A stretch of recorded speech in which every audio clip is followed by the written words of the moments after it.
उस वक़्त रेडियो पाकिस्तान कोयटा जो है, यहाँ से बच्चों का प्रोग्राम होता था जी, और वो उर्दू में होता था, बिरावी में होता था, पश्तो में होता था और बलोची।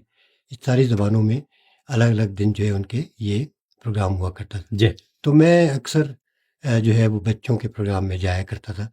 पहले तो बच्चों के प्रोग्राम में जैसे बच्चे शिरकत करते हैं उस तरह, फिर बाद में कुछ अरसा मैंने वो उस प्रोग्राम को थोड़ा-सा कंडक्ट भी किया बाद में। सही।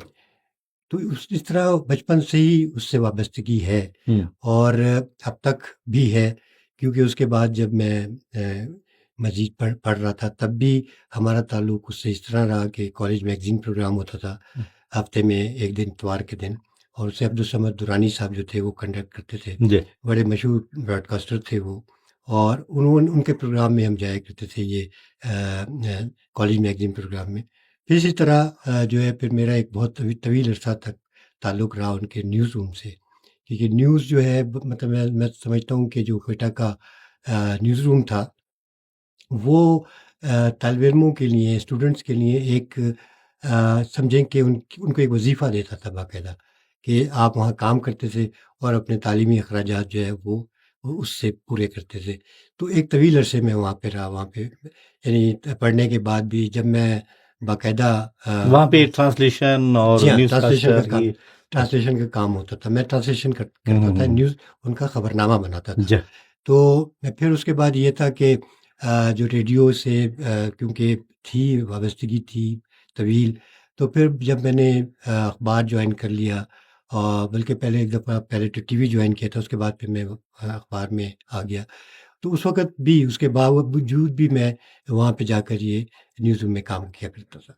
अच्छा वो उस ज़माने में लोग तरबियत हासिल करने के लिए रेडियो आते थे। उस ज़माने में ये पीटीवी भी नहीं था जब इसकी का इफ्तिताह हुआ क्योंकि 65 और 66 में हम खुद बच्चों के प्रोग्राम से हमने भी स्टार्ट लिया था और उसी ज़माने में आप उर्दू के प्रोग्रामों में, हम बिरावी के प्रोग्रामों में जाते थे। तो उस वक़्त और आज के जो रेडियो के प्रोग्राम हैं, क्या फ़र्क महसूस करते हैं आप? देखिए, एक तो मैं समझता हूँ कि जो प्रोग्राम हैं उनका वक़्त कम हो गया है। हुँ, हुँ, और जिस तरह जो क्योंकि रेडियो की बहुत अहमियत थी।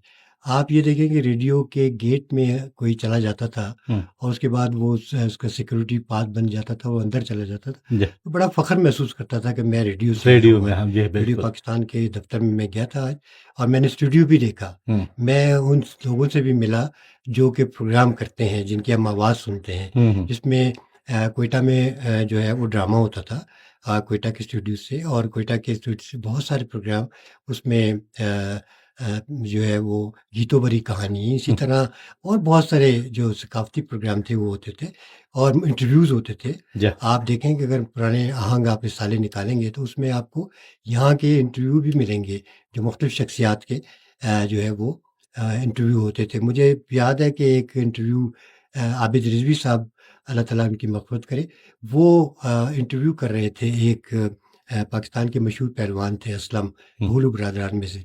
तो उन्होंने उनको स्टूडियो में बुलाया और उनसे सवाल किया कि आपके बैकग्राउंड के साथ कि आपके दादा, आपके नाना और आपके बड़े भाई जो हैं भोलू पहलवान वो बड़े उनका वो है तो मतलब उनकी बरसग़ीर में उनका बड़ा नाम था।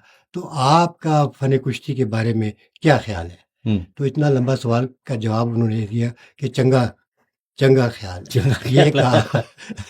तो मैं बताऊँ आपको कि रेडियो जो इतना यानी आज मैं देखता हूँ कि जो लोग टीवी पे गए टीवी टेलीविज़न क्वेटा में जब टेलीविज़न खुल गया स्टेशन 1974 में, उसके बाद बहुत सारे लोग टीवी में गए। जी, जो आर्टिस्ट थे, जो अदाकार थे, अदाकाराएँ थीं, वो सब के सब रेडियो की पैदावार थे। रेडियो जो था वो देखें जो आपको सिखाता था तलफ़्फ़ुज़।